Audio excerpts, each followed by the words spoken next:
הרבה מילים מקבלות דיוק בעת האחרונה, אז גם את המילה מתרגשות קצת קשה להגיד בעיתות כאלה, אבל אנחנו חושבות שיש לזה חשיבות, ובחרנו להביא ידע מרחבי העולם כדי להעשיר את עולם הידע שלנו, ובעיקר כדי ליישם אותו, כשהדגש הוא באמת על איזשהו יישום של הידע שאנחנו לומדות. 3 דברים קטנים לפני שנתחיל. אחד, בוובינר היום יהיו תכנים קשים, מי שמורכב לה יכולה או להחליש את הזום, או ללכת, או לחזור, מה שמרגיש לכם נוח, אבל חשוב להגיד את זה, יש חשיבות בלהגיד את הדברים, אבל חלקם יהיו קשים.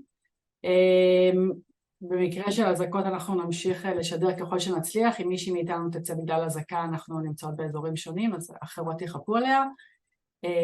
וזהו, אז בעצם נתחיל בדברי הברכה, לא דברי הברכה, גם בדברי ברכה, בדברי הפתיחה של אורית סוליציאנו, שהיא מנכ"לית איגוד מרכזי הסיוע לנפגעי ולנפגעות תקיפה מינית. אורית. היי, תודה רבה, כרמית. את לא הצגת את נכון, זה. נכון. רוצה להציג אותי?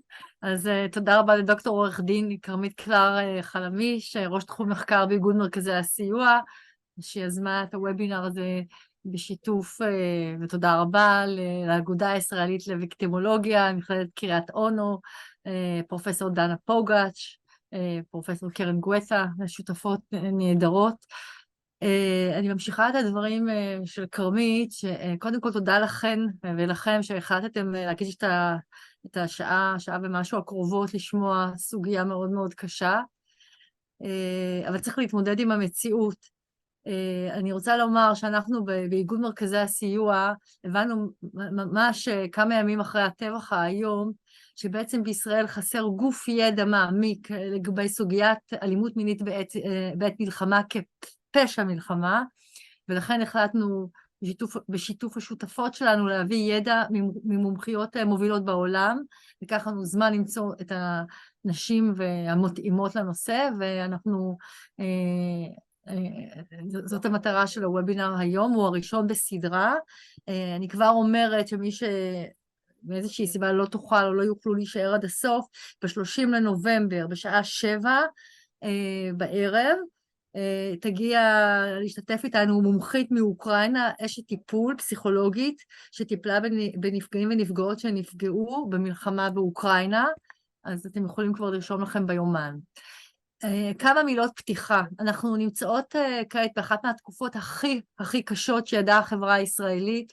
הכאב הוא אדיר. הוא אדיר לנוכח מה שלאט לאט מתפרסם בשבועות האחרונים. הטבח האכזרי כלל מקרים של אונס ואלימות מינית קשה ביותר. המידע הזה הגיע אלינו לאיגוד מרכזי הסיוע כבר בימים הראשונים לאחר פרוץ המלחמה.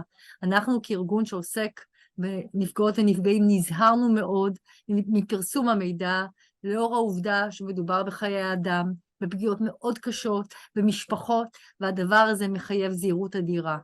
ככל שעובר הזמן הולכות ומצטברות העדויות, ככל שעובר הזמן הן מטפטפות לאט לאט. המידע הגיע אלינו ממקורות שונים, חלק מהמקורות גם הגיעו לציבור. מה שהתפרסם בציבור, ואני מניחה שחלקכם נחשפתם, הגיע מידע מצילומים, מתמונות, מסרטונים, מהמידע, מתחקור אנשי חמאס, מעדויות של כוחות ההצלה, וגם מעדויות של עדי ראייה. אני רוצה לומר בקצרה, ובלי להיכנס ליותר מדי פרטים, דברים שפורסמו רק היום במסיבת עיתונאים שערך מפכ"ל המשטרה קובי שבתאי. זאת הייתה מסיבת עיתונאים שהייתה מיועדת לתקשורת הזרה, ושם הוא נתן סקירה של חלק מהדברים שהגיעו לידי המשטרה. אני אומרת את זה בקצרה, זה טריגרי, אפשר להחליש אותי, את הקול שלי. אני גם לא אכנס יותר מדי פרטים, זה מאוד קשה, ואני ממש לא מעוניינת יותר מדי לתרגר. אבל בין השאר הדברים שהוא אמר שיש למשטרה, יש הרבה תמונות, אבל הוא סיפר על תמונה אחת שבה רואים 2 נשים שרורות על האדמה, נשים שהיו במסיבה, האחת ללא תחתונים, האחת עם התחתונים מופשלים. כמובן הנשים הללו אינן בין החיים, ואנחנו גם מניחות בכלל ומשערות לעצמנו גם על פי הספרות שקיימת בנושא, שמרבית ממי שנפגעו, או רבות ממי שנפגעו, אינן יותר בין החיים. הסיפור הגדול שהוא כבר פורסם בחלקו שבוע שעבר, ואותו הוא הציג היום במסיבת העיתונאים, מדבר על העדות של עדת ראייה שראתה אונס קבוצתי. בלי להיכנס לגרפיקה, זה אונס רב משתתפים, כמו שקורה בפשעי מלחמה מהסוג הזה, ולא רק זה, גם האישה הגופה הושחת, ולאחר מכן היא נרצחה. הייתה עוד עדות שאולי חלקכם נחשפתם אליה, של פרמדיק שהגיע לדירה באחד מהקיבוצים, ושם נחשף לנערה שכבר אינה בין החיים, שוכבת על בטנה, ללא בגדים תחתונים, ועוד מידע שאין צורך כאן לומר אותו, וגם עדות מאוד קשה של פשע מגדרי שבוצע על אישה בהיריון, שבטנה בוקעה והיא כבר לא בין החיים, פשע סדיסטי. אני לא רוצה להמשיך, אבל יש הרבה פרטים מאוד קשים, מאוד גרפיים. אי אפשר להכיל את מה שקרה, ובקושי אפשר לשמוע את זה. אבל אני עכשיו רוצה להגיד כאן משהו שאני מרגישה שזה קול שהוא לא נשמע, וזה הקול שלנו במרכזי הסיוע, באיגוד מרכזי הסיוע. אני מרגישה שקורה כאן דבר שצריך לשים לב אליו, וכל כל אישה פמיניסטית וכל גבר פמיניסטי צריך לקחת את זה בחשבון. מכיוון שאנחנו באיגוד מרכזי הסיוע, זה גוף ידע וארגון שמקושר מאוד לשטח, אנחנו חשות בארגון שיש ממש אובססיה של גורמים רבים לשים יד על עדויות. למה? בין השאר, כדי לקדם את ההסברה הישראלית, ואני בצניעות אומר, או בעדינות אומר, שיש כאן איזושהי פורנוגרפיה של מלחמה, ולנו כארגון סיוע מאוד מאוד מפריע הדבר הזה, ששוכחים כאן משהו, שיש כאן נפגעות, שיש כאן שורדות, שיש כאן גם אנשים שאינן בין החיים, שיש להם משפחה, יש להם בני זוג, יש להם ילדים, והאנשים האלו שנפגעו פתאום הופכות שוב לאובייקט. פעם אחת הם היו אובייקט של הטרוריסטים, הסדיסטים, המזוויעים האלו, ופעם שנייה הם פתאום הופכים לאובייקט של ההסברה הישראלית, ואנחנו חושבות שזה דבר שהוא לא תקין, כי קודם כל מי שנפגעו ומי ששרדו הם לא פלטפורמה לשום דבר, חוץ מזה שהם בנות אדם, שעברו טראומה מאוד מאוד קשה, שצריכות הרבה מאוד זמן להתאושש ולהשתקם. הם לחלוטין לא כלי עבור ההסברה הישראלית. ועכשיו ברור שאני חלק ממדינת ישראל ורוצה להיאבק בעולם כולו, שגם משתיק את מה שקרה, אבל אי אפשר קודם כל, נשים הללו הן בנות אדם, והאובססיה הזאת להשיג את העדויות, וגם פונים אלינו מכל העולם ואשתו של העולם, לקבל עדויות, לקבל מידע שלא ניתן אותו גם, כן? כי אנחנו ארגון סיוע, שזה התפקיד שלו, אבל האובססיה הזו, היא עושה עוד פעם דה-הומניזציה ואובייקטיביזציה של הנפגעות, וזה קול שחשוב לי להרים, לא מספיק שומעים אותו. אז אני רוצה לומר שאנחנו כאן יחד, איגוד מרכזי הסיוע, עם כל 9 מרכזי הסיוע, אנחנו קיימים כאן, ואנחנו מסייעות וניתן סיוע לכל מי שנפגעו, ואנחנו יודעות ומנוסות וגם מכירות את ההיסטוריה, ובזה אני אסכם, מכירות את ההיסטוריה של השואה, שבערך רק אחרי כ-60 שנה, ובעשור האחרון התחילו לצאת סיפורים וסרטים על פגיעות מיניות בשואה.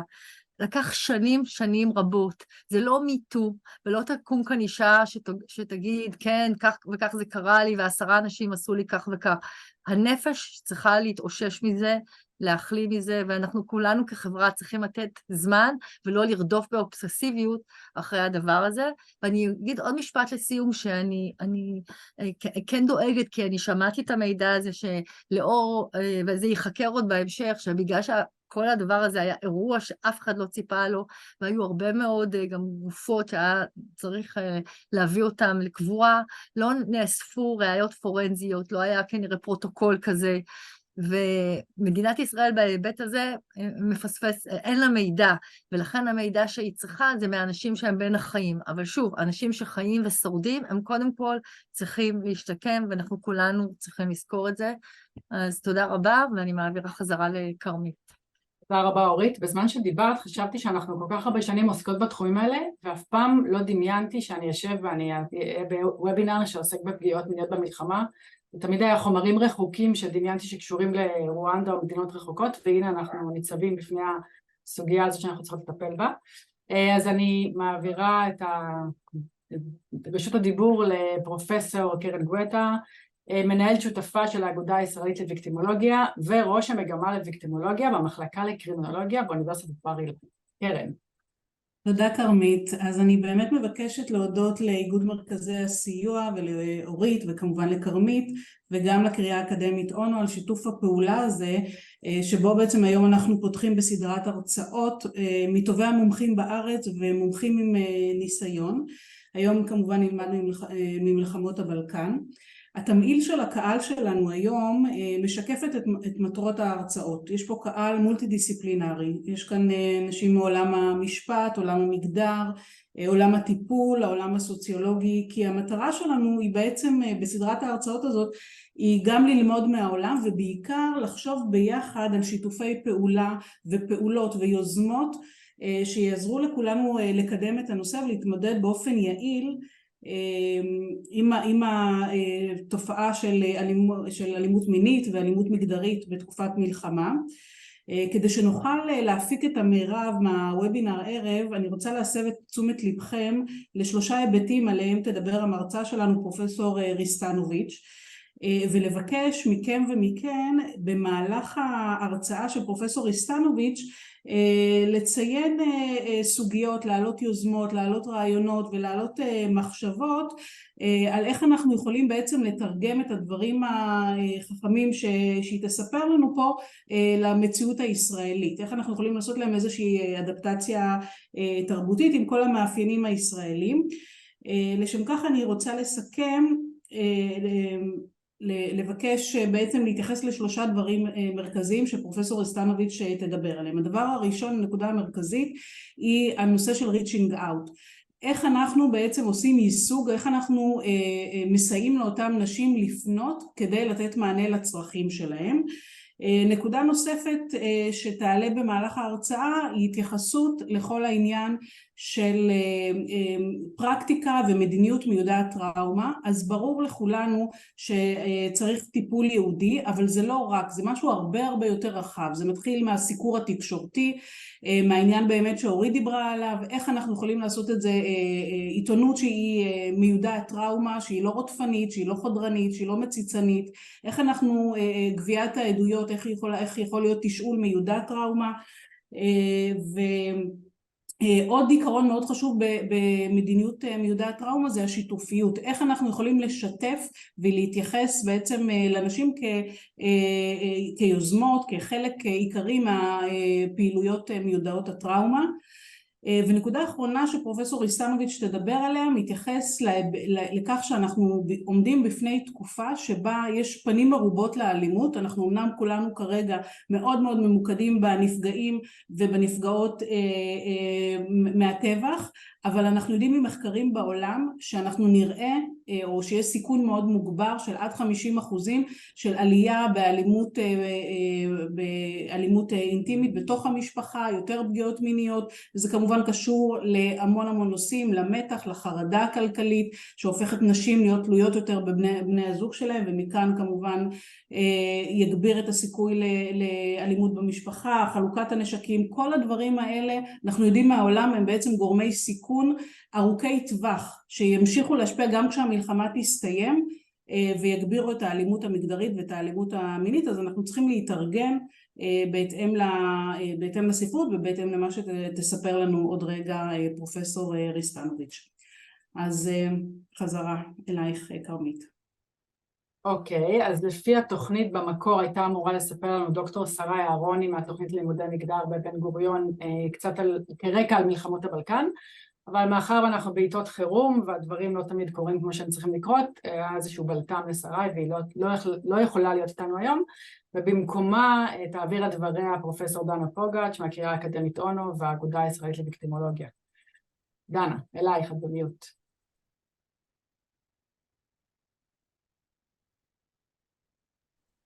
כן, עדיף לא להיות על מיוט. ערב טוב לכולם. נאלצנו קצת לשנות את התוכנית בגלל ששרי לא יכלה להגיע, אבל אני שמחה שהיא דווקא ביקשה שאני אקרא את הדברים שלה, כיוון שהם גם מסבירים למה חשבנו בכלל פרופסור ריסטנוביץ' ובזנה כאורחת הראשונה שלנו. מה החשיבות או מה הקשר בכלל למלחמה ביוגוסלביה, ממש 4 דקות למי שפחות שולטת בהיסטוריה העולמית ומה החשיבות של יוגוסלביה לנושא הזה של פשעים נגד נשים ופשעים מגדריים.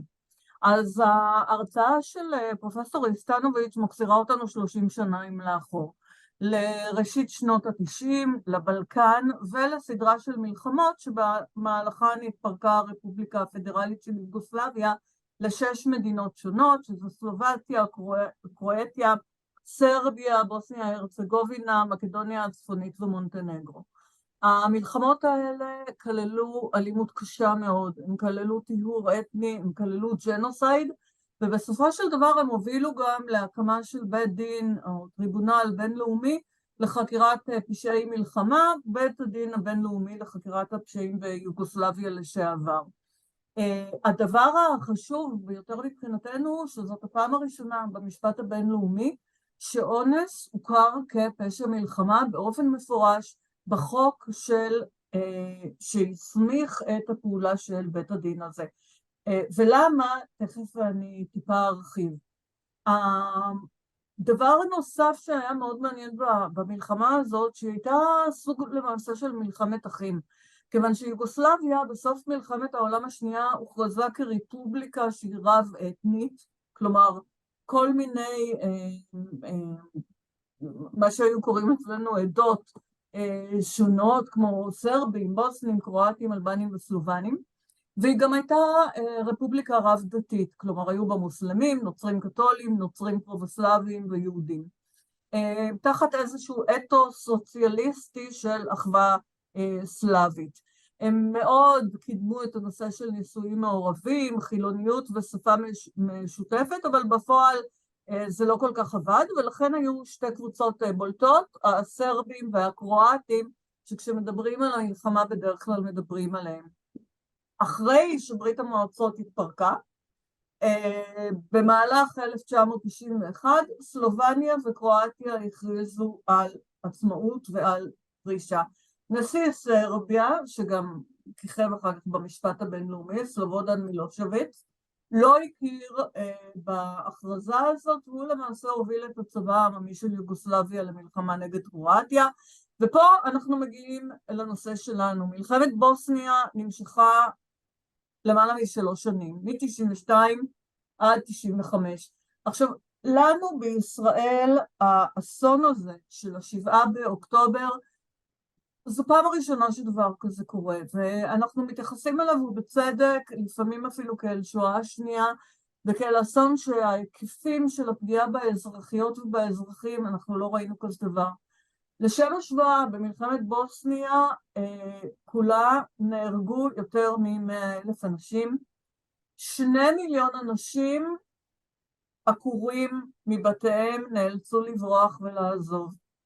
ואומדן הקורבנות של עבירות מין, של אונס, האומדנים מדברים על בין 20,000 ל-60,000 קורבנות. כלומר, אנחנו מדברים פה על פשעים נגד האנושות בהיקפים שקשה אפילו להתחיל ולדמיין אותם. עכשיו, איך בכלל נחשפו עבירות המין האלה? וזה דבר מאוד מעניין, כי היום אנחנו גם שואלים את עצמנו, אני חושבת שזה גם עלה מהדברים של אורית, כמה באמת יש מקום לנפגעות לבוא ולדבר? האם בכלל מישהו שאל אותם לגבי זה? נפגעת שהגיעה לטיפול רפואי, האם הצוותים הרפואיים ידעו גם לשאול לכיוונים האלה? בקרואטיה הדפוס הזה נחשף לא באופן ישיר. הדפוס הזה נחשף רק כאשר עדויות התחילו להגיע מנשים שברחו מהמלחמה לאיטליה והגיעו למרכזי סיוע, ואז פתאום מסתבר שחלק עצום מהאנשים האלה מספר את אותו סיפור. על אונס שהוא אונס שיטתי בידי כוחות חמושים של כל הצדדים דרך אגב, למרות שהסרבים כנראה ראו בזה ממש טקטיקה מלחמתית, ובעקבות הדיווחים האלה הוקמה משלחת חקירה מטעם האו"ם, ולכן אנחנו בשנת 2023 יכולות להגיד שאונס בזמן מלחמה הוא עבירה נגד הדין הבינלאומי, נגד משפט זכויות האדם, המשפט ההומניטרי. השלכה נוספת של מלחמת יוגוסלביה היא על הפמיניזם הגלובלי, כיוון שברגע שהתחילו לצאת הדיווחים על מקרי האונס הרבים האלה, גם הפמיניזם היה צריך להגיב. אני מניחה שכולנו יודעות ויודעים שאחת הטענות הגדולות שלנו ביותר בשבועות האחרונים היא נגד הארגונים הבינלאומיים ובמיוחד ארגוני הנשים הבינלאומיים שלא תומכים בישראל ושלא מכירים בפגיעות הספציפיות נגד נשים שהתרחשו פה. גם אחרי שנחשפו המעשים ביוגוסלביה, היו בקרב פמיניסטיות כאלה שהכחישו את זה, שאמרו אולי הדברים האלה לא קרו, אולי הדברים האלה לא קרו ככה, בזמן אמת. אחת הפמיניסטיות החשובות ביותר, קת'רין מקינון, היא זאת שקידמה מאוד את ההכרה במקרה האונס האלה, לא כמקרה אונס אנקדוטליים, אלא כמופע של רצח עם. עד כאן הדברים של שרי משולבים בדברים שלי, ואני רוצה לסיום בחצי דקה לקרוא משהו ששרי כתבה. שרי אמרה את הדבר הבא, אסיים באנקדוטה מקומית. הדיונים האלה לא התנהלו רק כדיונים אקדמיים ולא רק באירופה או ארצות הברית. לפני מספר שנים, כאשר עבדתי על אוסף ארכיוני של איגוד מרכזי הסיוע לנפגעות תקיפה מינית, מצאתי דיון בפרוטוקול מאמצע שנות ה-90 שעסק בבקשה שהגיעה מחברת סגל באוניברסיטה העברית להצטרף לקריאה ציבורית לתמיכה בנשים בוסניות. הפרוטוקול של איגוד מרכזי הסיוע, כן? הפרוטוקול דן בשאלה, האם איגוד מרכזי הסיוע צריך להוציא הצהרה ציבורית של גינוי בעקבות העדויות המצטברות אודות השימוש באונס כלפי נשים בוסניות מצד חיילים או חברי מיליציות סרביות. למרות שבפרוטוקול לא צוין האם התקבלה החלטה, ולא מצאתי תיעוד לעצומת התמיכה המקורית, השאריות של הארכיון מלמדות אותנו שהנושא של אלימות מינית במלחמה העסיק גם פמיניסטיות בישראל, וכנראה השפיע על גישותיהן המקצועיות כלפי נפגעות ופונות.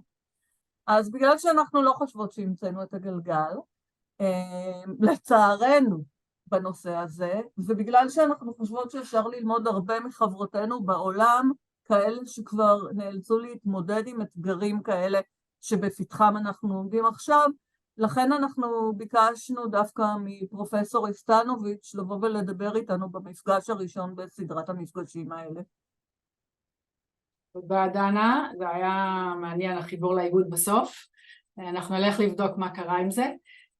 אז אני אציג את פרופסור וסנה ניקוליץ' סטנוביץ', התאמנתי על זה, שתספר קצת על עצמה, אז אני לא אלאה אתכן, אבל היא אקטיביסטית שפעלה רבות בתחום שלנו וקידמה חוקים ועשייה בתחום של מניעת אלימות נגד נשים ואלימות מינית ומגדרית במלחמה. עכשיו רגע קריטי שבו אני צריכה לעשות share, ודנה צריכה לאפשר לי לעשות share.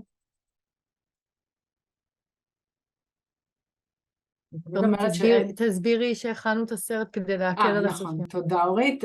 בעצם לקחנו, וסנה הקליטה את ההרצאה שלה לפני כמה ימים, ואנחנו העברנו את זה לכתוביות, אפשרנו כתוביות בעברית כדי שיהיה פשוט וקל להבין אותה. רגע, ואנחנו ממש מבקשים. זהו. דנה, תגידי את זה בזמן שאני אתפעל. אנחנו ממש מבקשות שכשאתם מקשיבים לסרטון, תכתבו שאלות, אפילו בצ'אט, אני אאסוף את השאלות, כדי שאחרי הסרטון, כשווזנה תצטרף אלינו, נוכל להציג לה את השאלות האלה, במיוחד בגלל שזה וובינר ולא רואים את המשתתפים, רק את חברי הפאנל. אז תודה. ואני אוסיף, וגם אם אפשר לחשוב איך אפשר ליישם את הידע שווסנה מדברת עליו לעשייה פרקטית בישראל, איך אפשר להפוך אותו למשהו שהוא בר ביצוע, אנחנו גם נשמח לשמוע את החשיבה. רק תסמנו לי ששומעות באמת אחרי שנתחיל להקריא. שומעות? Good evening, dear colleagues, dear friends. I'm glad that I have opportunity to share with you some of my experiences about gender-based violence during the war in the former Yugoslavia. I'm also, at the same time, sad that you are now living this kind of circumstances, and I completely empathize with you. Although what happened during the war in the former Yugoslavia were not the same as the situation in Israel, I hope that what I'm going to talk this evening will be helpful to you, particularly in terms that may give you some ideas how you can approach women who were victims in a war and how you can help them. At the very beginning, I want to tell a few words about myself. First of all, I need to tell that I'm currently a professor of criminology and victimology at Belgrade University. But during 1990s, during the war years in the former Yugoslavia and in Serbia, I was employed as a researcher at the Institute for Criminological and Sociological Research, also in Belgrade. But also at that time, actually, at about the time when the war broke out, I started to be involved in work of several women's NGOs. I was active in the activities of SOS Hotline for women and children victims of violence. And after some time in 1994, I, together with my friends and colleagues, established a group for women's rights, and after several years in 1997, together with colleagues from this group, but also together with some other colleagues, victimologists, I established Victimology Society of Serbia, organizations in which activities I'm still involved, and I was first president, and until several years I was director of Victimology Society of Serbia. My main fields of research and activist work are connected to women victims of gender-based violence, but also I did a lot of work which is connected to other forms of victimizations, about a crime during the war, and particularly after the end of war, I was involved in research and also activist work, which was connected to looking for the model of truth and reconciliation in the former Yugoslavia, and the model which I was working on, and that was actually my main approach to war victimization, was an inclusive approach, which I called the third way, and which means looking at all different of suffering of different parts in conflict, and also taking care of all differences, all different experiences that women and men face during the war.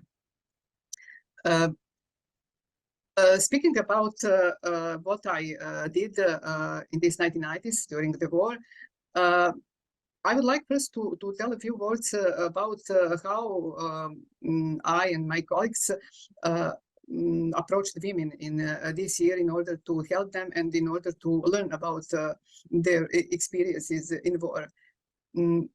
We started actually our work in 1993, at the beginning of 1993, and that was several months after the war in Bosnia broke, and also just some time after we heard about women raped in Bosnia, which was at that time, particularly at the end of 1992 and at the beginning of 1993, one of the main topics of many international but also national medias in the former Yugoslavia. And this is, of course, the information that not only attracted our attention, but also made us to start thinking what we can do as women and activists and researchers. And at the beginning of 1993, we established a group for women raped in war, which was an informal group established within SOS Hotline for women and children victims of violence. At that time, we really had not enough knowledge and experience in dealing with victimization of women with sexual violence. And it was very important for us that a group of women from women's organizations in Switzerland came to Serbia, and they got in touch with us, and they were ready to offer us training and to help us to get skills and knowledge how to deal with these issues. So thanks to their support, we had the opportunity to visit Switzerland and to learn at in their own organizations how they work with women who were victims of sexual violence, and that was really precious experience that we got there. Of course, we also spoke about that issue with them, and they consulted us in a way how we can more effectively help women and how we can find them in Serbia. So when coming back to Serbia, we organized visits of hospitals to gynecological and psychiatric hospitals, and also refugee centers and homes for girls who were pregnant, but who didn't want, of course, to become pregnant. Actually, these were places where we expected to find women who were victims of violence, including raped women. And since I mentioned girls young girls who were pregnant, I also want to tell that both young girls and women in war were pregnant against their will, and they also didn't have possibility to terminate pregnancy on time, so they had to face this very complicated and traumatic experience of giving birth to children who were conceived in rape. So we were aware of that as well. So this is why we choose to look for women in these hospitals and institutions. In these institutions, we spoke both with administration and doctors, and we tried to find the information and documentation if available. Sometimes that was more successful, sometimes it was less successful. But the most important thing is that we managed to get in touch and speak with women who had different experiences of war, and also with women who were raped in war. We talked with them in a sensitive way. We didn't press them to speak about violence they endured. Now our talk with them was mostly focused on finding out how they feel, how they are, whether they need something, and after some time, women themselves started to speak about their traumatic experiences in war.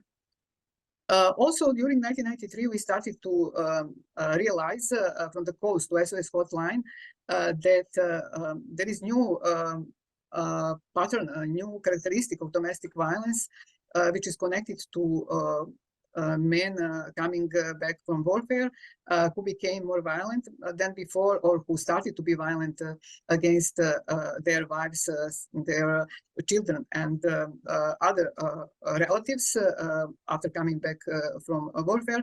So we did analysis, and we found out different characteristics of this kind of violence, which was not like that before the war. I will tell about these characteristics a bit later, but now I just wanted to also to tell what was another way we tried to get to know what women experienced during the war.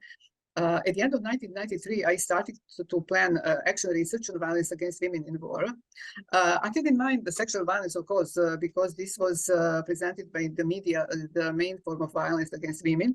And although in simplified way, as media did, that actually showed us that this is form of violence that is affecting women in war. But also, I was aware that that's not the only form of violence that happened to women in war. And also, while studying literature, particularly Susan Brown Miller's book, Against Our Will, I actually realized that a lot of women's experience actually was not known. We don't know enough what women experience in war. We don't know much about war from the women's side. And this was also the way how we wanted to learn more, to get some more complete picture about women's experience of war. We interviewed 70 women who came to Serbia as refugees and who spoke about their own experience of violence in war and about the experiences of other women that they knew. We asked the women to first to tell us what they experienced the violence in war, We didn't impose to them any definition of violence. We didn't ask them whether you were a victim of sexual or physical violence or whatever else. And what we learned is that women actually considered as a violence a broad range of events. They, first of all, they experience as a form of severe violence the sudden interruption of their everyday life, cruel change in reality in their lives, which was brought to them by war. Then that was huge fear, uncertainty, a loss of family members, particularly children. That was a kind of experience that women experienced as a form of violence against themselves, something which actually traumatized them so much that they said that this is for women a more difficult experience than rape. Some women also told us that if somebody tried to do something bad to their child, they would tell, please don't do anything to my child. You can rape me, you can do whatever you want with me, but please don't make anything bad to my child. And also women spoke about destruction of their homes and entire towns as a form of violence they endured during the war. Also living in a situation where they didn't have food, medications, water, all that they considered as a form of violence. What they talk about sexual violence itself is that it was more cruel during the war. It was often combined with physical and psychological violence. Also, this form of violence is very often done in front of children or other family members. Often that included gang rapes, particularly if it was done in prisons and other institutions where women were detained. Also, often women are forced to prostitution and they are sold in sex trafficking. I already mentioned pregnancies, unwanted pregnancies, and keeping women in prisons and other similar institutions without giving them possibility for the abortion. That was described as a very severe form of violence. Also, in war, women are stigmatized even more than usually, and war in the former Yugoslavia showed that media didn't take much care about privacy of women, and that actually added to them new victimization. And that was something which was not often mentioned, I think, but media publicity can be good, but also can be bad for victims, as we know also from their approaches in peacetime. Also, we learned about domestic violence, which was committed by men who came from warfare. This kind of violence was committed more often with the use of weapons, and it also includes violence against children. Often it is connected to the use of alcohol, and it was mentioned that men often start using alcohol when they come back from warfare, and this violence is often connected to that use of alcohol, actually, but of course not only to that. Some women also mentioned the economic hardships which were connected to war-related factors, and which obviously influenced the abuse they suffered. In our work, we used feminist principles, and this was used both in our support work with victims, but also in our research.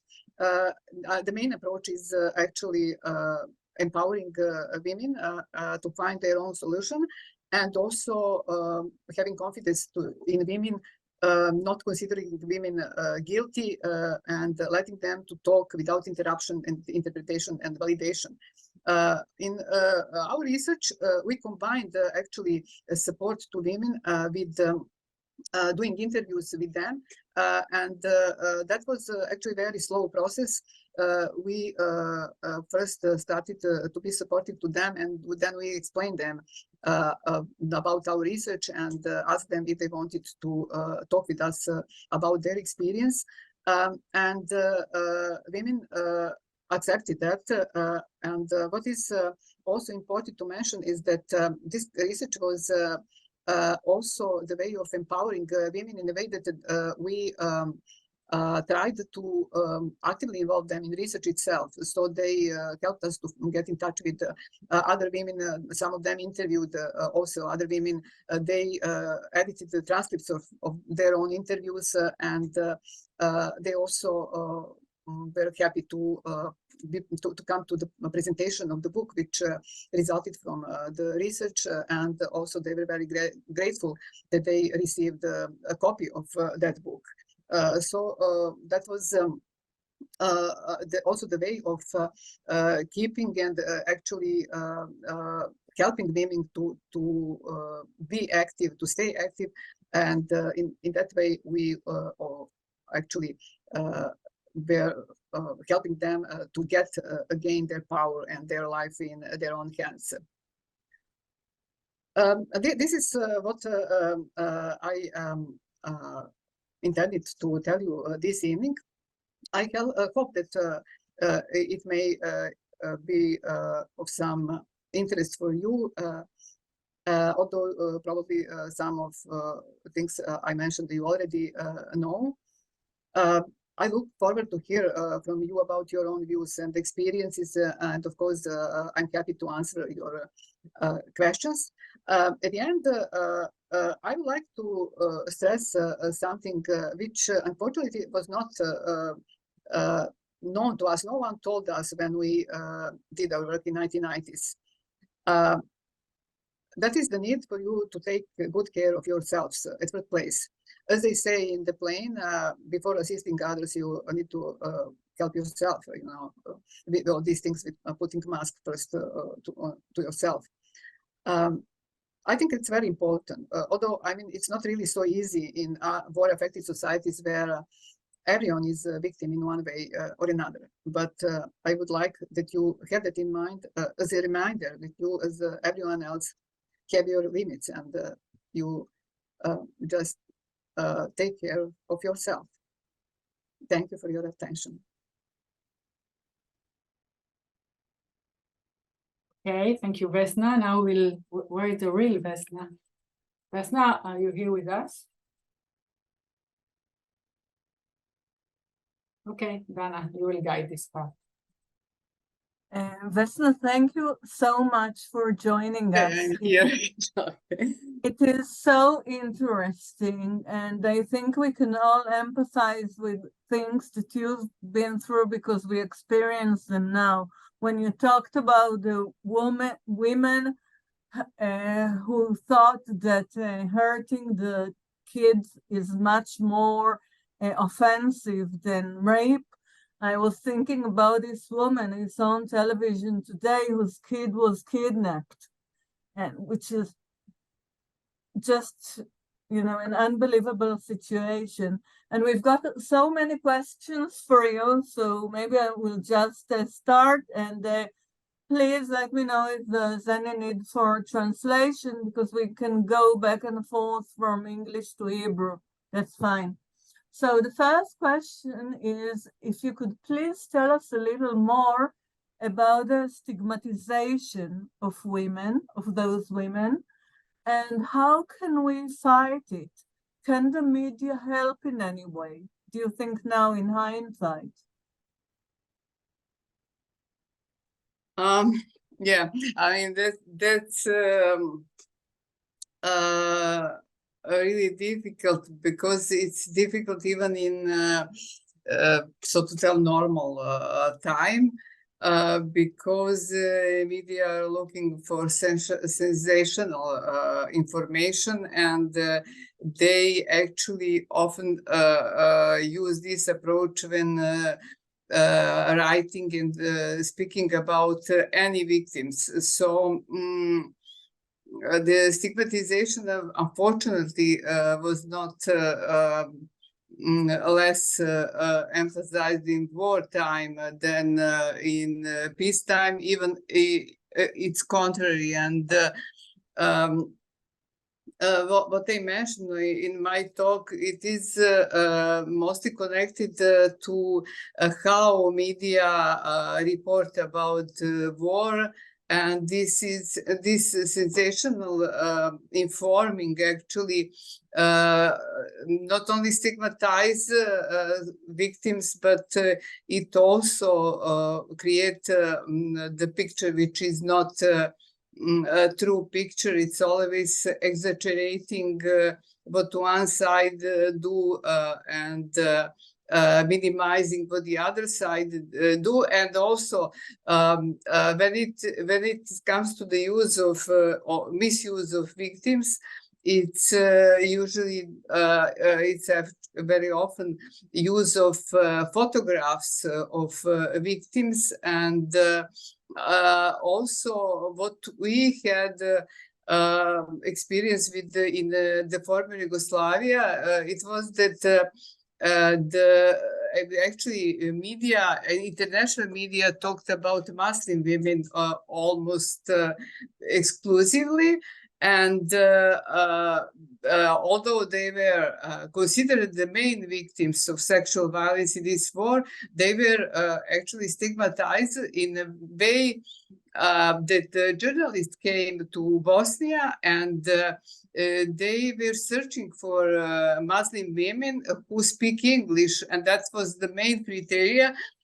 Raped Muslim women who speak English, and that was really humiliating and stigmatizing, because you know, if you look for someone like that, everyone should know that this is the victim. So there are many of these situations, but actually, I don't know. We tried everything in terms of education of journalists. We had a lot of educations, but I don't think it helps much, because the media have their own logic and their own interests, and journalists are not the problem. The problems are those editors, those who tell them how to present the things they are writing or speaking of. So I really don't know what actually works. Probably good legislation, but we also had a lot of changes of law in that sense about protection of privacy of people and how they should report, and they are violating that all the time. Thank you very much. I will just translate very briefly what you said. Okay. I would ask to do that. השורה התחתונה של ולזנה היא לא מאוד אופטימית, היא בעצם אומרת שמאוד קשה להילחם בסטיגמות, כמו שאנחנו כולנו יודעות, ושהתקשורת משרתת את האג'נדות שלה עצמה, מאוד מתחבר למה שאורית אמרה קודם, ולא, התקשורת קשה מאוד לבנות עליה שהיא תיקח את המטרות שאנחנו רוצות להשיג ותקדם אותן. Vesa, can I just ask you, in addition to that, you mentioned the children were born because of the many rapes. Was there any stigma about the children? We don't know much about that, but we know that that was really traumatic, and in connection, because also there were these were the cases where actually the rapist is from the other nationality. The stigma is actually mostly connected to the fact that this is now this woman should give a birth to the child which is considered from the enemy's nationality. So they do not in this patriarchal logic, it's not accepted that this is the mixture actually, but a woman is considered to be completely passive, even in this ethnic identity or influence of the ethnic identity of the child. So that was called ethnic cleansing. Although I think it is ethic mixing, but this is how it was presented as part of the strategy of war. So that was the main problem, both for women and for children, as far as I know, but we don't know so much about the destiny of these children. We actually know more about what women went through during pregnancies and immediately afterwards.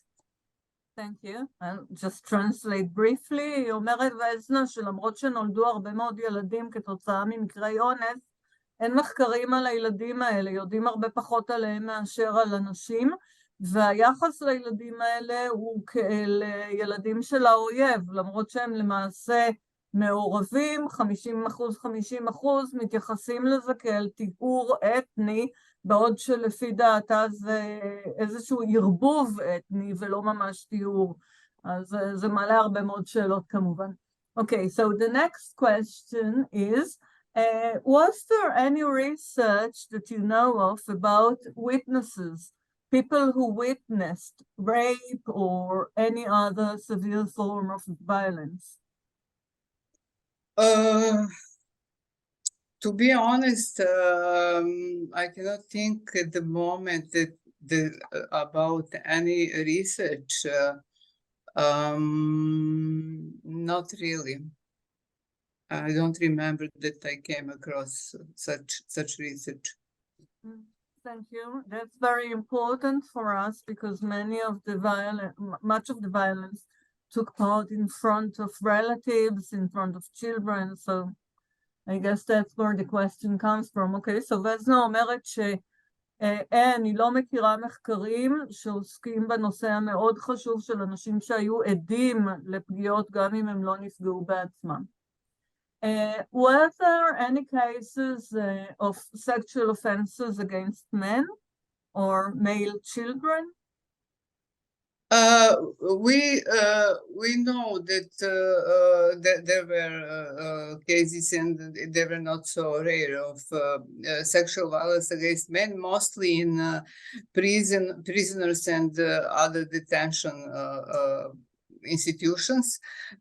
I mean, created during the war, but it's another problem because men are not very much willing to talk about that, and we mostly know about that from the reports of international NGOs who discovered these cases. So it's not very much, there were not very much talk about that. Okay, thank you. וזנה אומרת למי שאלה לגבי הפגיעות בגברים, אין הרבה מחקר על זה, אין הרבה מידע על זה.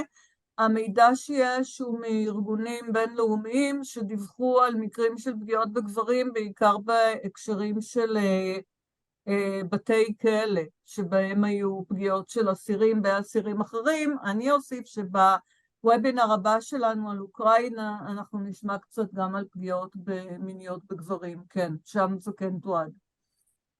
Okay, so the next question, as you can see, we've got lots of them. How do you protect victims' privacy and at the same time go public in order to raise awareness of these crimes? Sorry, what was the first part of the question? How at the same time can you protect the privacy of the victims and go public? I mean, that's not so easy, but you know, it's you protect the privacy of victims in a way that you talk with them and you do not mention their identity, but you do not talk about, you do not mention their identity when you talk about what they went through. So that made maybe the problem with media, because media want spectacle. They want they always ask you, at least ask us as an NGO, or to bring them the victim, and they want victim to talk, and they think that's how people will believe in that. But I think it's not necessary, because we are talking a lot about rape and about what women went through, using data which we collected through research and through our work, through our support work within SOS hotline. So it's you can just talk in their name, so to tell. You should be mediator between victims and public. I guess that was less of a problem in the 90s because social media wasn't that advanced. Oh, yeah. WhatsApp and things like that. Yeah, you know, you remind me because about something I talked with my student this morning, and we actually talked somehow, it's a coincidence, about this research about women and violence in war, and they found in the book that we wrote that we use tape recorder, and they said, oh, what is that? I mean, I said, but that was earlier, that was not this century, that was the century before this, and we used tape recorder. We didn't have, at that time, we didn't have internet, we didn't have mobile phones. So yeah, that's big difference. Thank you. So וזנה אומרת שמבחינת השמירה על פרטיות מצד אחד ומצד שני כן לחשוף לפני העולם את הדברים האיומים שקרו שם, בשנות ה-90 זאת הייתה פחות בעיה, כי למעשה הם שימשו כאיזשהו גורם מתווך בין הנפגעת לבין התקשורת. זה לא כמו היום שהסרטונים יוצאים החוצה בלי בעצם לשאול את הנפגעות, ולכן הבעיה של שמירה על הפרטיות היום היא הרבה יותר קשה. Okay, so next question is, can testimony be a therapeutic tool in your experience for the victim? Can it help the victim in any way? Yes, I think definitely it can be therapeutic if the victim, of course, can support, and if she's prepared well for what will go on the trial. But it really means that the victim is really prepared to that, because otherwise it may be really traumatic. So yeah, with some kind of protection, it would be, it may be okay. We actually have the case of sexual violence which happened when one of the well-known actress went through when she was a young girl, when she was minor, and now she decided to she reported that because I think it was 10 years after that happened, and she testified, but she was fantastic, and that was in all media. But she had strong support, and also she was prepared, and her lawyer actually explained on TV that he told her everything what she's going to go through, and so I think it's really it can be therapeutic, but it can everything should be very well prepared. Oh, that is so important. Did you develop special interview mechanisms for it? For whom? For the victims, for the police, for the court, for the victims.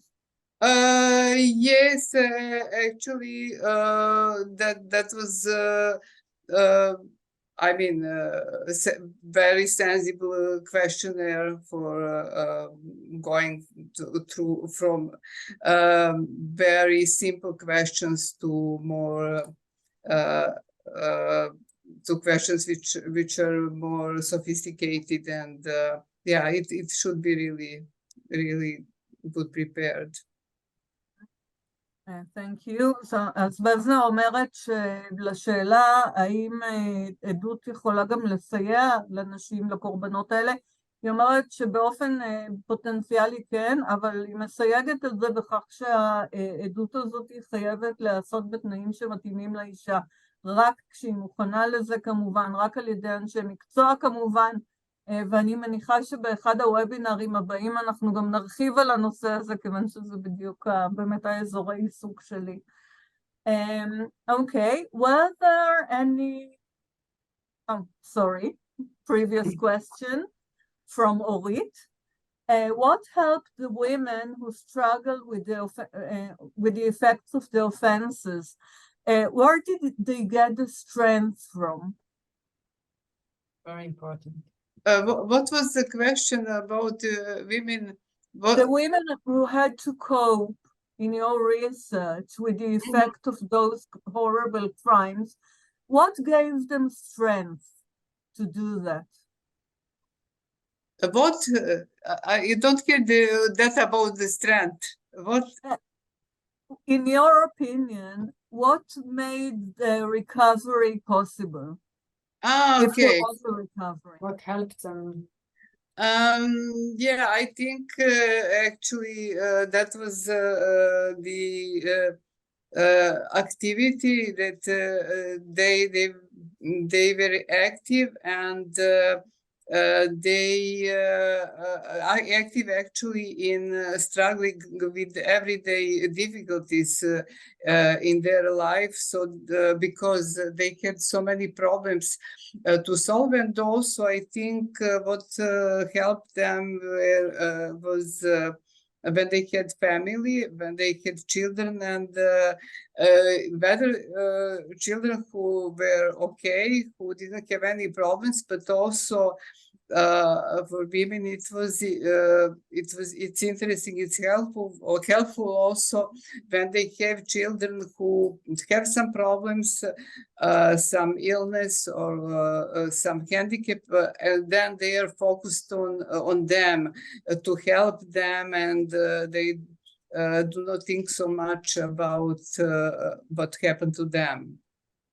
So I think it's but anyway, I think it's activity, but also I think very much something which was very helpful is possibility to talk to someone with confidence, and that was always mentioned as very important. And also, of course, some kind of support to solve existential problems, which are the consequence of war. If it is something which happened in war, they have so many problems where they need support to solve them. So once the war was over, it was easier for them to deal with it. Yes, definitely. That's but I must tell that we didn't follow for very long contact with them because they didn't want that, and it's not also good for them. So they found their own way. But with some women, we were in contact afterwards, and some of them actually emigrated. They went to Canada, for example, or Australia, and for some time we were in touch, and later we were not in touch. But as far as I know, when they went there and they changed the surrounding, it also helped them to start new life, and where people don't know about what happened to them. אוקיי, thank you. מה שבזנה אומרת, אם אני מאוד מאוד אקצר, זה שנשים שאהבו עידוד, נשים שהייתה להם משפחה או איזושהי קהילה טובה מסביב, הם שאהבו מזה עידוד, ובאופן מעניין גם נשים שהיו להם ילדים בריאים והם היו איתם שאהבו מזה כוח, אבל גם נשים שהיו צריכות לטפל בילדים עם בעיות, והם הרגישו שהן פחות שוקעות בבעיות שלהן עצמן ויותר מטפלות בילדים. והיא אומרת שלא מעט נשים פשוט עזבו את המדינה ועברו למקומות אחרים, דבר שנתן להם להתחיל חיים חדשים, אז גם אין מחקרי המשך לגביהם, למי ששאלה על מחקרי המשך. וזהו בערך. We have very little time, Vesna, unfortunately, because we've got so many questions for you. So I'll try to squeeze the questions into 2 more questions. One of them from Tal Raviv, our friend, she says, thank you so much, so interesting and somehow familiar. I wonder, did you find out any particular characteristics of the perpetrators? We haven't spoken about them yet. A soldier who would be more prone to commit rape than another one? I mean, these are, I mean, these are mostly soldiers who committed rapes in Balkan wars, although we don't know whether there were those who were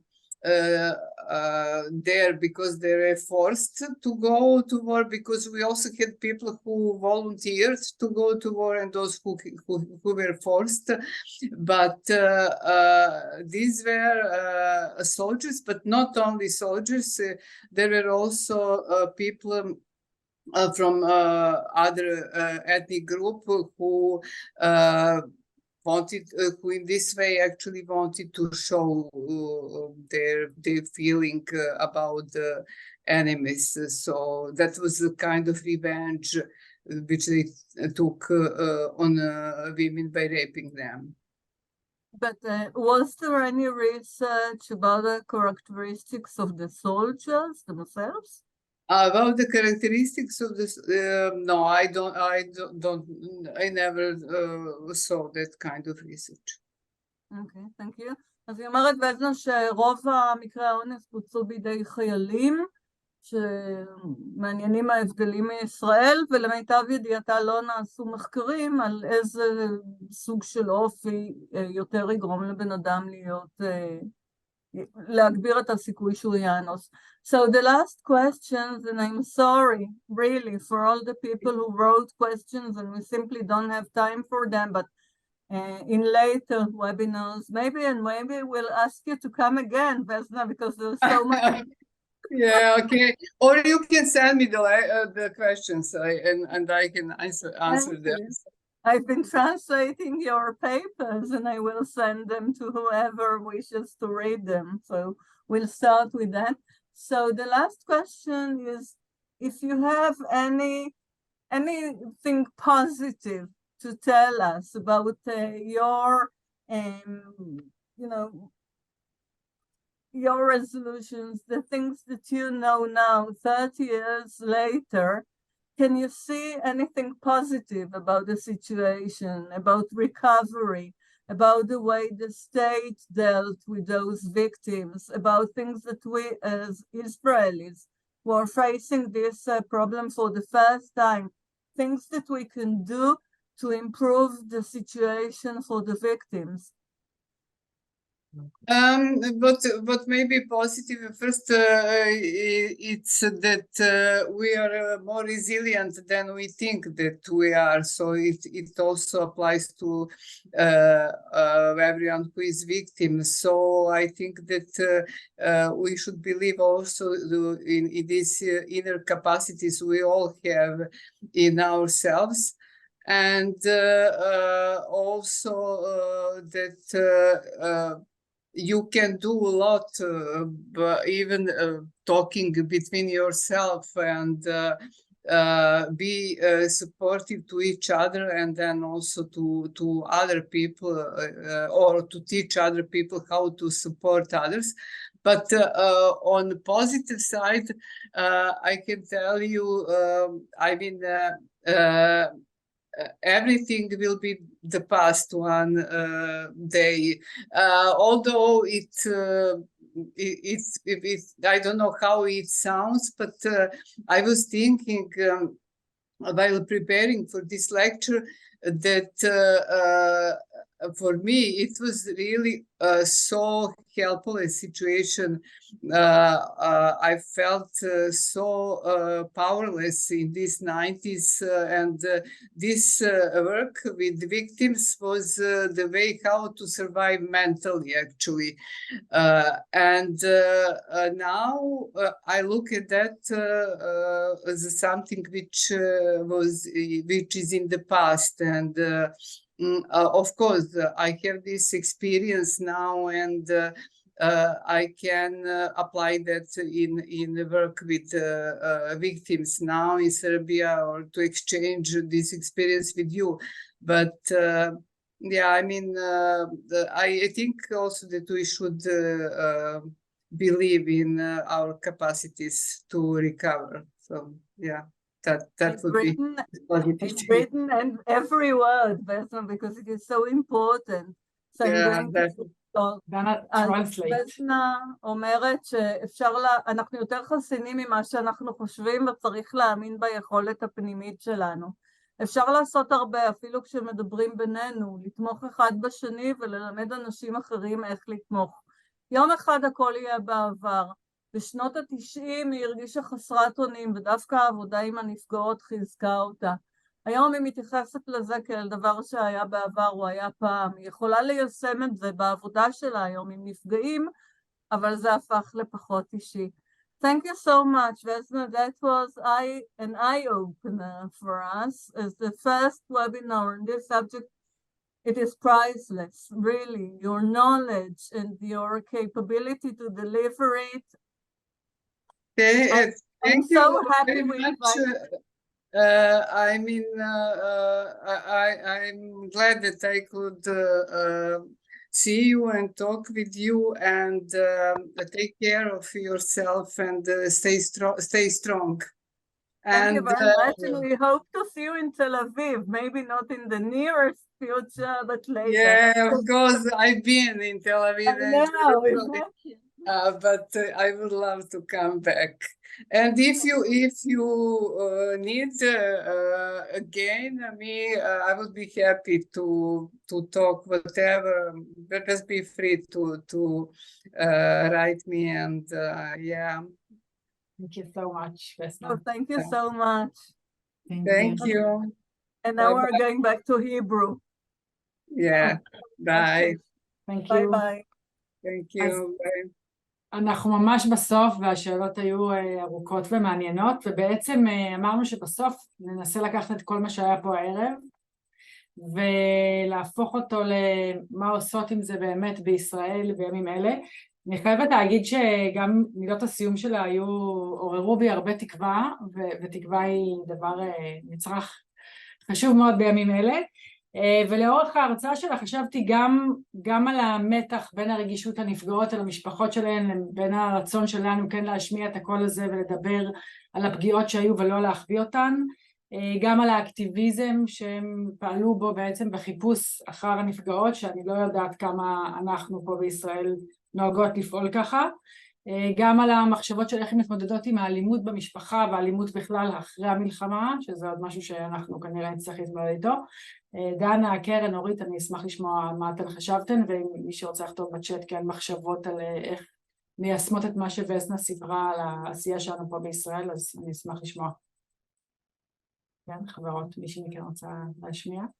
אז אני רוצה לדבר על אופטימיות, כי חייבים אופטימיות, ואני חושבת שהמילים שלה בסוף היו מאוד משמעותיות עבורי, ואני חושבת עבורנו, ועבור כל מי שעובד במהלך שגרת החיים עם נפגעות ונפגעים.